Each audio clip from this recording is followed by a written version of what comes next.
ঘাইপথত এতিয়াৰে পৰা জৰিমনা বিহিব নোৱাৰিব ৰাজ্য পৰিবহণ বিভাগক নিৰ্দেশ মুখ্যমন্ত্ৰী হিমন্ত বিশ্ব শৰ্মাৰ প্ৰথমতে পথ সজাগতা সৃষ্টিৰ বাবে নিৰ্দেশ মুখ্যমন্ত্ৰী ৰাইজৰ মাজত সজাগতা নোহোৱালৈকে জৰিমনা বিহিব নোৱাৰিব ৰাইজৰ মাজত পথ সজাগতা সৃষ্টিৰ বাবে পৰিবহণ বিভাগক 2 মাহৰ সময়সীমা বান্ধি দিয়া হৈছে ঘাইপথৰ কাষত 3 মাহৰ ভিতৰত স্পীড লিমিটৰ ফলক তথা দুৰ্ঘটনা প্ৰবণ এলেকাত স্পীড ব্ৰেকাৰ নিৰ্মাণৰ বাবে লোক নিৰ্মাণ বিভাগক নিৰ্দেশ দিছে মুখ্যমন্ত্ৰী গৰাকীয়ে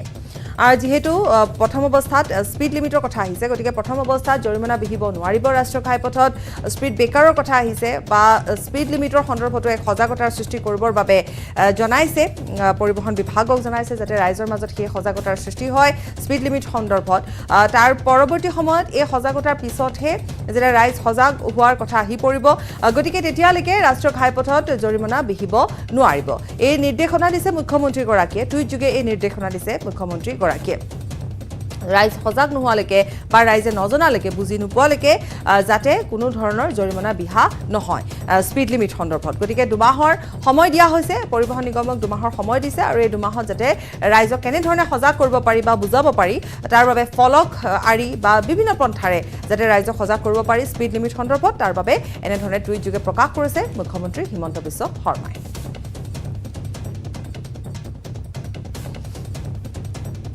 ৰাজ্য পৰিবহণ বিভাগক এই নিৰ্দেশ দিছে মুখ্যমন্ত্ৰী গৰাকীয়ে টুইট যোগে নিৰ্দেশ দিছে প্ৰথমে পথ সজাগতা সৃষ্টিৰ বাবে নিৰ্দেশ দিছে আৰু যেতিয়ালৈকে ৰাইজ সজাগ নহয়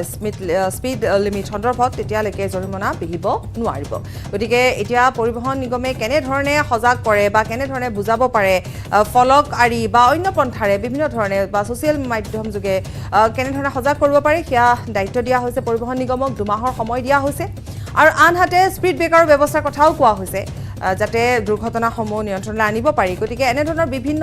নিৰ্দেশনা বৰ্তমান দিয়া হৈছে পৰিবহণ নিগমক আৰু তাৰ পিছত 2 মাহৰ যি সময় দিয়া হৈছে 2 মাহৰ পিছত জৰিমনা বিহাৰ কথা আহি পৰিব বুলি মুখ্যমন্ত্ৰীগৰাকীয়ে জনাইছে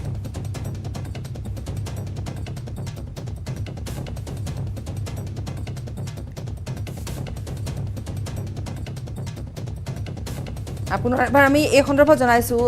স্পীড লিমিট সন্দৰ্ভত যেহেতু স্পীড লিমিটৰ কথা আহি পৰিছে গতিকে তাৰ সন্দৰ্ভত পূৰ্বৰে পৰা বা এই পন্থা কাৰ্যকৰী হোৱাৰ লগে লগে যাতে জৰিমনা লোৱা নহয় তাৰ বাবে জনোৱা হৈছে পৰিবহণ নিগমক ৰাইজে 2 মাহলৈকে জৰিমনাৰ বিহাৰ কথা নাহে বা যেতিয়ালৈকে ৰাইজে বুজি নাপায় তেতিয়ালৈকে জৰিমনা বিহিব নোৱাৰিব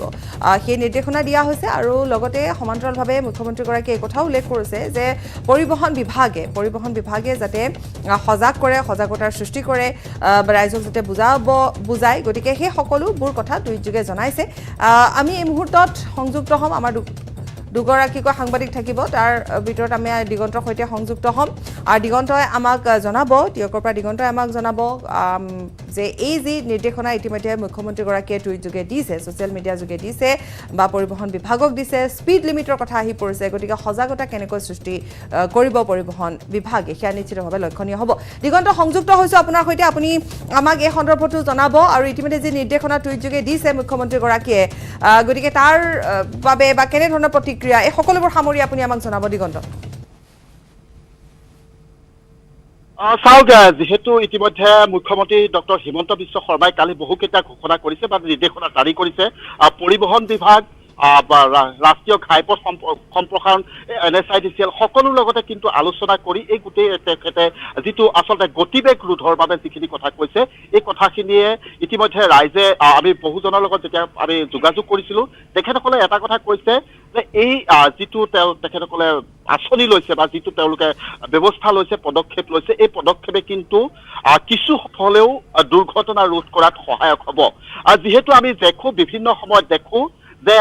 ৰাষ্ট্ৰীয় ঘাইপথত আচলতে গতিবেগ তীব্ৰতৰ হোৱাৰ পৰিণতিত বহু দুৰ্ঘটনা সংঘটিত হয় আৰু সেই যিটো আচলতে ব্যৱস্থা কৰিছে মই বাৰে বাৰে কৈছোঁ যে সৰ্বোচ্চ 100 কিলোমিটাৰ প্ৰতি ঘণ্টাত বা যিসমূহ আচলতে জনবসতিপূৰ্ণ তাত 40 কিলোমিটাৰ এই যিটো বিষয় এই বিষয় পদক্ষেপটোৱে সহায়ক কৰিব আৰু এটা এইখিনিতে কথা উল্লেখ কৰিব লাগিব উজনিৰ কিন্তু ৰাষ্ট্ৰীয় ঘাইপথ আজিৰ তাৰিখতো কিন্তু জৰাজীৰ্ণ হৈ আছে যদিও 4 লেনযুক্তভাৱে ইতিমধ্যে পথ নিৰ্মাণ কৰিবলৈ ব্যৱস্থা গ্ৰহণ কৰিলে যদি আপুনি চাই যোৰহাটৰ পৰা দাজিলৈকে এই পথছোৱাত কিন্তু আপোনাৰ আজিৰ তাৰিখত অহা যোৱা কৰিব পৰা পৰিৱেশৰ সৃষ্টি নাই। এই গোটেই কথাবিলাক আমি জানিম। এগৰাকী সচেতন ব্যক্তি আছে, মই অকণমান আপোনাৰ ওচৰলৈ আহিছোঁ। ইতিমধ্যে মুখ্যমন্ত্ৰী ডক্টৰ হিমন্ত বিশ্ব শৰ্মাই কালি এটা বিষয় ইতিমধ্যে তেওঁ পদক্ষেপৰ কথা ঘোষণা কৰিছে। আটাইকেইটা বিভাগৰ লগত আলোচনা কৰি কি মতামত হ'ব বা কেনেকুৱা ধৰণে এইখিনিয়ে আচলতে দুৰ্ঘটনা ৰোধ কৰিব পাৰিব বুলি আপুনি ভাবেনে? হয়, নিশ্চয়কৈ অসমৰ মাননীয় মুখ্যমন্ত্ৰী মহোদয়ে কালি যিটো কথা কৈছে, আমি দেখিছোঁ যে ৰাষ্ট্ৰীয় ঘাইপথত বা অন্যান্য পথবিলাকত তীব্ৰ বেগেৰে আৰু ৰসাৱধানতাৰে গাড়ী বা মটৰচাইকেল চলোৱাৰ ফলত যথেষ্টখিনি দুৰ্ঘটনা হোৱা দেখা যায়। কিন্তু কিছুদিনৰ পূৰ্বে অসমৰ পৰিবহণ বিভাগে সন্মানীয় পৰিবহণ মন্ত্ৰী ডাঙৰীয়াই যিটো সিদ্ধান্ত লৈছিলে, সেইটো কিন্তু এটা অত্যন্ত হঠকাৰী সিদ্ধান্ত আছিলে। যিহেতু তেওঁলোকে কৈছে যে 40 কিলোমিটাৰ বেগত গাড়ী চলাব লাগিব, ঠায়ে ঠায়ে 30 কিলোমিটাৰ। ইয়াৰ কাৰণে কিন্তু কোনো ধৰণৰ নীতি নিৰ্দেশনা বা জনসাধাৰণৰ মাজত কোনো ধৰণৰ এৱাৰনেছ নকৰিলে। এতিয়া যিবোৰ চেঞ্চিটিভ জেগা আছে, সেই চেঞ্চিটিভ স্থানবোৰত যিধৰণে ধৰক হস্পিটেল হওক, স্কুল হওক বা অন্যান্য কিছুমান ৰিলিজিয়াছ ইনষ্টিটিউশ্যন আছে, য'ত গাড়ীৰ গতি হ্ৰাস কৰিব লাগে, সেই স্থানবোৰত কিন্তু বৰ্ড লগাব লাগিব, ইণ্ডিকেশ্যন বৰ্ড লগাব লাগিব। তেনেকুৱা কোনো ধৰণৰ ব্যৱস্থা নোহোৱাকৈ এই কামবোৰ কৰিছিলে। কিন্তু কালি অসমৰ সন্মানীয় মুখ্যমন্ত্ৰী মহোদয়ে যিখিনি কথা কৈছে যে সৰ্বসাধাৰণ জনতাৰ মাজত এটা এৱাৰনেছ সৃষ্টি কৰিব লাগে আৰু ৰাষ্ট্ৰীয় ঘাইপথত যি 100 কিলোমিটাৰ স্পীডত ঘাইপথ মন্ত্ৰালয়ৰ যি নীতি নিৰ্দেশনা আছিলে সদ্যহতে সেইমতে চলিবলৈ দিছে যদিও, কিন্তু এই ক্ষেত্ৰত চৰকাৰে যদিও নীতি নিৰ্দেশনা দিছে, তাৰ বাবে কিন্তু সৰ্বসাধাৰণ জনতা সাৱধান হোৱা অত্যন্ত প্ৰয়োজন। তো আমি দেখিছোঁ যে বিভিন্ন সময়ত অধিক গতিৰ কাৰণে কিন্তু দুৰ্ঘটনাবোৰ সংঘটিত হৈছে। আৰু ইয়াৰ উপৰি আমি এই সুবিধাতে ক'ব বিচাৰিছোঁ বা অসম চৰকাৰক আহ্বান জনাব বিচাৰিছোঁ যে উজনিৰ যি ৰাষ্ট্ৰীয় ঘাইপথৰ যি দুৰৱস্থা,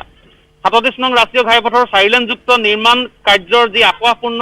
নিৰ্মাণৰ ফলত সৰ্বসাধাৰণ জনতাই যি দুৰ্ভোগ ভুগিছে, এই ক্ষেত্ৰতো কিন্তু চৰকাৰে ব্যৱস্থা গ্ৰহণ কৰিব লাগে। ইয়াৰ উপৰি আমি ক'ব বিচাৰোঁ যে চৰকাৰখনৰ সিদ্ধান্তবোৰ সদায় সুস্থিৰ হ'ব লাগে। এইকাৰণে সুস্থিৰ হ'ব লাগে যে প্ৰত্যেক বুধবাৰে চৰকাৰে কেবিনেট বৈঠক পাতে। সেই কেবিনেট বৈঠকত লোৱা সিদ্ধান্তবোৰ আমি ভাবোঁ এটা সুস্থিৰ সিদ্ধান্ত হোৱা উচিত। কাৰণ অসমৰ সন্মানীয় পৰিবহণ মন্ত্ৰীগৰাকীয়ে যি ধৰণে এটা নীতি নিৰ্দেশনাৰ জৰিয়তে সৰ্বসাধাৰণ ৰাইজৰ পৰা প্ৰায় 2000-4000 টকাকৈ যিমান ধৰণৰ পেনাল্টি বা তেওঁলোকে যিমান ধৰণৰ ফাইন আহৰণ কৰিলে, সেইটো এটা উচিত সিদ্ধান্ত হোৱা নাছিলে। গতিকে জনসাধাৰণৰ বা জনহিতাৰ্থে যিবোৰ সিদ্ধান্ত গ্ৰহণ কৰা হয়, সেই সিদ্ধান্তবোৰ কিন্তু সদায় কিছু যোগাত্মক সিদ্ধান্ত হ'ব লাগে। সৰ্বসাধাৰণ জনতাৰ মাজত তাৰ এৱাৰনেছ ক্ৰিয়েট কৰিব লাগে আৰু মই ভাবোঁ সেইটো এটা খুব ভাল কথা হ'ব তেতিয়া। দিগন্ত যথেষ্টখিনি ভাল কথা তেওঁ কৈছে দিগন্ত, আৰু বহুকেইটা বিশেষকৈ দুৰ্ঘটনা ৰোধৰ বাবে যি ব্যৱস্থা চৰকাৰে গ্ৰহণ কৰিছে সেয়া প্ৰশংসনীয় বুলি কোৱাৰ লগতে কেবিনেটত হোৱা সিদ্ধান্তসমূহ যাতে সুস্থিৰ হ'ব লাগে সেই সন্দৰ্ভতো জনাইছে। দিগন্ত, আপোনাক ধন্যবাদ জনাইছোঁ। আৰু যিহেতু এই মুহূৰ্তত আমি ক'লোঁ যে পথ সজাগতা যেতিয়ালৈকে নহয়, ৰাইজৰ মাজত সেই সজাগতা যেতিয়ালৈকে বৃদ্ধি নাপায়, তেতিয়ালৈকে জৰিমনা ল'ব নোৱাৰে বা জৰিমনা বিহিব নোৱাৰিব। গতিকে এনেধৰণৰ যি সিদ্ধান্ত গ্ৰহণ কৰিছে সকলোৱে সঁহাৰি জনাইছে আৰু ৰাইজেও এই ক্ষেত্ৰত আদৰণি জনাইছে। এই যিটো ব্যৱস্থা বৰ্তমান মুখ্যমন্ত্ৰীগৰাকীয়ে লৈছে বা টুইট যোগে যি জনাইছে, আদৰণি জনাইছে সকলোৱে।